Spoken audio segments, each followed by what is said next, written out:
Hello everyone and welcome to our module on the hand. Let's start by reviewing some important terminology about the hand. You need to know this terminology because in board questions they will often describe a lesion but not show it in a picture. So the thumb is the first digit, the index finger is the second digit, the middle or longest finger is the third digit, the fourth digit is also called the ring finger, and then finally the pinky or small finger is called the fifth digit. When people refer to the volar surface of the hand, they're talking about the palm of the hand. And when they refer to the dorsal surface of the hand, they are talking about the back of the hand. And then finally, in terms of anatomic position, the thumb is lateral and the little finger is medial. If you look at this drawing here of the anatomic position, you see that the thumb is towards the outside, therefore it's lateral. The little finger is towards the middle, therefore it is medial. Let's talk about the bones and joints in the hand. The carpal bones are found in the wrist. I talk about these bones in more detail in the video on the wrist. Then as you move distally, you find the metacarpal bones, the proximal phalanges, the intermediate phalanges, and the distal phalanges. And all of your digits have 3 phalanges except the thumb, which only has 2. The joint between the metacarpals and the proximal phalanges is called the MCP joint for metacarpal phalangeal joint. You then have the first of the interphalangeal joints, which is called the PIP. P stands for proximal interphalangeal joint. And then following that, you have the DIP joint, which is the distal interphalangeal joint. The major nerves that innervate the hand are the ulnar and median nerves. In general, the ulnar nerve innervates structures towards the ulnar bone or little finger. And you can just remember that the L in ulnar is for little finger. The median nerve in general innervates structures towards the radius or the thumb, and you can just remember that the M in median goes with the M in thumb. And if you can just remember this general principle shown in this picture here of the median nerve innervating structures towards the thumb and the ulnar nerve innervating structures towards the little finger, you can answer lots of board questions about nerve lesions in the hand. The muscles that perform hand movement can be divided into those in the forearm, which are called extrinsic hand muscles, and those in the hand itself, which are called intrinsic hand muscles. Let's talk about the intrinsic ones first.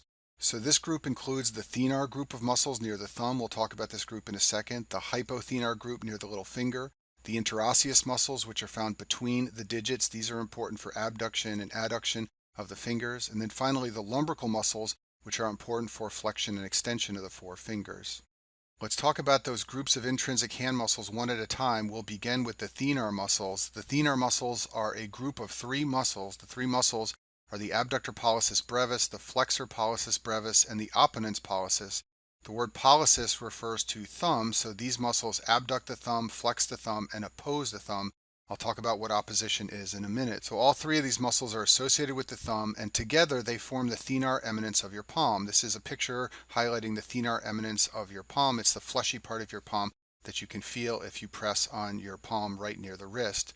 All of these muscles are innervated by the median nerve, and that should make sense to you based on what we talked about earlier. The median nerve in general innervates structures near the thumb, including the thenar muscles. And this is important in board questions because when there is a median nerve lesion and these muscles lose their innervation, they will atrophy. So atrophy of the thenar muscles is often described in median nerve lesions. This is a picture showing opposition of the thumb. Opposition of the thumb means touching the thumb to the other fingers. This allows for precise movements, and this was thought to be a major step in evolution because it allowed us to carry out more precise and exact movements. Our next group of intrinsic hand muscles are the hypothenar muscles. This is also a group of 3 muscles. The 3 muscles are the opponens digiti minimi, the flexor digiti minimi brevis, and the abductor digiti minimi. All of these muscles move the little finger, and they form the hypothenar eminence of the palm, which is the fleshy portion of the palm highlighted in this picture here. And they are innervated by the ulnar nerve, which should make sense to you because they're on the little finger side of the hand, and they will atrophy in ulnar nerve lesions. The interosseous muscles are found between the bones of the fingers. That's why they're called interosseous. They're responsible for abduction and adduction of the fingers, but not the thumb. The thumb is moved by the thenar muscles that we talked about earlier. There are interosseous muscles on the palmar side of the hand and the dorsal side of the hand. The dorsal interosseous muscles are what perform abduction, and the palmar interosseous muscles are what perform adduction of the digits. And these muscles are all innervated by the ulnar nerve. And our last group of intrinsic hand muscles are the lumbricals, and this is the group that it's most high yield for you to understand because they're responsible for the hand abnormalities that occur in some nerve lesions. So the lumbricals are unusual in that they don't originate from a bone. They originate from tendons of a muscle called the flexor digitorum profundus. This muscle is found in the forearm. It's one of the extrinsic muscles that flexes the fingers. The role of these muscles is to flex at the MCP joints and extend at the interphalangeal joints. So in other words, what you can remember about the lumbricals is that they form an L shape of the hand. This is the L shape of the hand. The metacarpal phalangeal joints are flexed, that's right here, and the interphalangeal joints are straight or extended, that's shown here.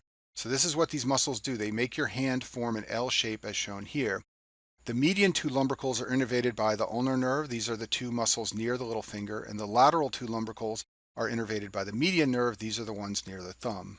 If you can remember that the word lumbricals starts with L and that the lumbrical muscles make the fingers form an L shape, then it's easy to remember what happens when the lumbrical muscles lose their innervation. The fingers will take on the shape of clawed fingers.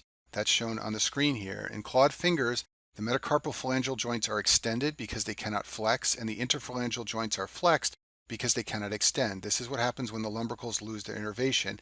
It's shown in this picture on the screen here. The MCP joints are extended and the interphalangeal joints are flexed. Now, as we'll see in a minute, if the ulnar nerve has a problem, it will only be the ulnar fingers that are clawed. And if the median nerve has a problem, it will be the median fingers that are clawed. But the point I want to make here is just a general point that the lumbricals make the digits take on that L shape, and when you lose the lumbricals, you get clawed fingers.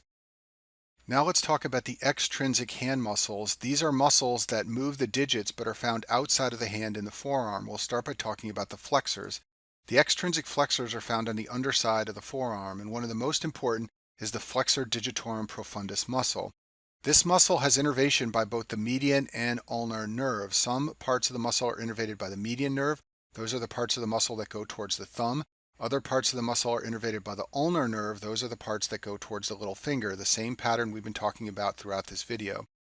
The role of this muscle and all the flexors is to flex the digits, which means to make a fist like is shown in this picture on the screen here. The lateral two fingers or digits, the ones near the thumb, are controlled by the median nerve. The medial two digits near the little finger are controlled by the ulnar nerve. The extrinsic hand muscles that are extensors of the digits are found at the back of the forearm. The role of these muscles is to straighten the digits. One of the most important is the extensor digitorum. This muscle is innervated by the radial nerve, and it strongly extends the MCP joints.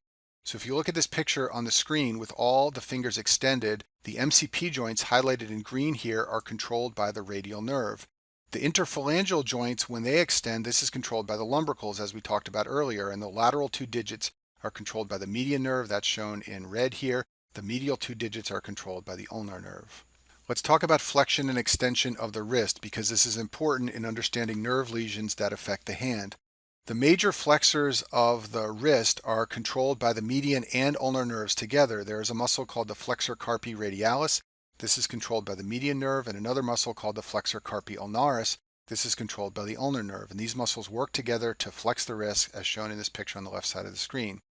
The major extensors of the wrist are all controlled by the radial nerve. It's all these muscles right here. So the only way you lose extension of the wrist and get wrist drop is by losing your radial nerve. And in the video on the brachial plexus, I talk about how wrist drop is a classic finding in a radial nerve lesion for this reason. Wrist deviation is a clinical finding seen in nerve lesions that involve the nerves that innervate the flexor muscles of the wrist. So if you look at this wrist on the screen here, remember that flexion of this wrist is controlled by both the ulnar and median nerves. But the ulnar nerve controls wrist flexors that are closer to the little finger side, and the median nerve controls wrist flexors that are closer to the thumb side. So this means that if you have a median nerve lesion, which means you've lost the ability to flex the wrist towards the thumb side, the hand will become ulnar deviated. This means deviated towards the little finger side. Ulnar deviation of the wrist, especially with flexion, is a classic finding in a median nerve lesion. The opposite is true with an ulnar lesion. So if you have a lesion on the ulnar side, meaning innervation to the wrist flexors on this side are lost, then this means that the radial side muscles innervated by the median nerve will dominate and they will deviate the wrist in this direction. So if you know this, especially for board questions, it's very helpful. In a median nerve lesion and wrist flexion, the wrist will deviate to the ulnar side, and in an ulnar nerve lesion, the wrist will deviate toward the radial side. Now we're ready to discuss the clinical findings that can be seen in median and ulnar nerve lesions. Let's start with the median nerve. So remember what I said, this controls things near the thumb side of the hand. So in a median nerve lesion, there is motor loss near the thumb side of the hand. This includes problem with thumb movements because you lose the thenar muscles. You can also see problems with flexion and extension of the lateral fingers. Those are the fingers closest to the thumb, and this is because of loss of innervation to the lumbricals. In addition, there are sensory findings around the thumb. So around the thenar eminence and the lateral 3.5 fingers, you can see numbness or paresthesias. If you look at this picture on the screen here, everything shown here in brown is controlled by the median nerve. So you can see sensory symptoms here. This includes the thenar eminence. So if you examine a patient with a median nerve lesion, what you may see are the findings shown on this slide. At the thumb, you will see absence of flexion, abduction, and opposition. This is all done by the thenar muscles. Basically, the thumb will be paralyzed. And then in the lateral 2 digits or fingers, the 2 fingers closest to the thumb, there will be loss of innervation to the lumbricals, and this is going to lead to clawed lateral digits like we talked about before. So the patient will have difficulty moving those fingers, and they may take on a clawed appearance. Because of this pattern of weakness seen in median nerve lesions, there is a classic clinical finding called the Pope's blessing. It's also called the hand of benediction. This is shown on the screen here. So remember that patients with a median nerve lesion will have clawed symptoms on the median side of the hand. So these 2 fingers are extended at the MCP and they're slightly bent at the IP joints. That's the classic finding in a median nerve lesion. Now, if you ask the patient to make a fist, then the little finger side works fine and those fingers flex, but the fingers near the thumb cannot do so. So you get this finding on the screen, which is called the Pope's blessing. The thumb and lateral fingers cannot flex, and the MCP remains extended near the thumb side. And you don't have to memorize this finding. Just know that the problem here is that the fingers near the thumb are not moving normally, and that should let you know that it's a median nerve problem. Another finding you'll read about in your textbooks is called the ape hand. This is seen at rest when you examine the hand of a patient with a median nerve lesion. The thumb will be adducted because it cannot move, basically because it's lost its innervation. So it cannot oppose, it cannot abduct, so the thumb will just be stuck against the side. In addition, you'll see thenar atrophy as we talked about before. This is called the ape hand because it's thought that apes do not have opposable thumbs, although in actuality they do. But the point here is it's like you have a primitive hand where the thumb cannot perform opposition. And you don't need to memorize this finding. Just remember that when the thumb is immobile or cannot move normally, that is usually a problem with the median nerve. So let's talk about some of the things that can cause a median nerve lesion. At the wrist level, a laceration of the wrist from trauma can cut the median nerve. In addition, many patients develop the carpal tunnel syndrome, which involves median nerve dysfunction at the level of the wrist. And I talk about this in much more detail in the video on the wrist. When you have a wrist lesion, the flexor muscles in the forearm will be intact, so you won't see any of that wrist deviation we talked about earlier, but you will see all the findings in the hand that we described for median nerve lesions. You can also develop a median nerve lesion if there is an elbow problem. One of the reasons this commonly occurs is because of a supracondylar fracture of the humerus. That's a fracture in the lower part of the humerus right above the elbow. If the median nerve is damaged at this location, you will lose innervation to most of the flexors and pronators in the forearm. For this reason, patients with elbow lesions involving the median nerve have a supinated forearm and flexion is weak. And then as I talked about earlier, a very high yield thing to remember is that in a median nerve lesion that is proximal, like at the elbow, there will be ulnar deviation of the wrist, especially with flexion. This is because the flexor carpi ulnaris muscle maintains its innervation by the ulnar nerve and it can flex the wrist, but when it does so, it pulls it towards the ulnar side. The median nerve gives off a branch in the hand called the recurrent branch of the median nerve. This provides motor innervation to the thenar muscles, those muscles that move the thumb, but it provides no sensory innervation to the hand. This is a very superficial branch of the median nerve. It's near the flexor retinaculum, which is this structure right here. It's a fibrous band on the palm side of the hand that covers the carpal bones and forms the carpal tunnel, which we'll talk about in a minute. So if a patient has a superficial laceration of the hand, sometimes just this branch of the median nerve will be damaged. In this case, the thumb will be immobilized, but sensation will be normal. And you want to remember this for your boards because this is a variant on a median nerve lesion that you may see.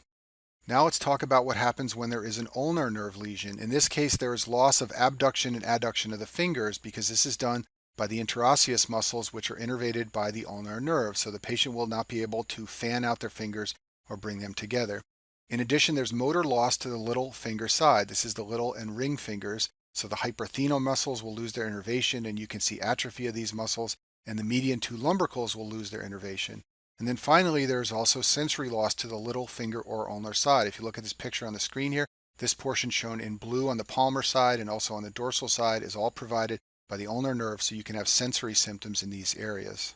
So just like the Pope's blessing is a classic finding in a median nerve lesion, the ulnar claw is a classic finding in a patient with an ulnar nerve lesion. This position occurs when the patient has their hand at rest with the fingers straight and not flexed.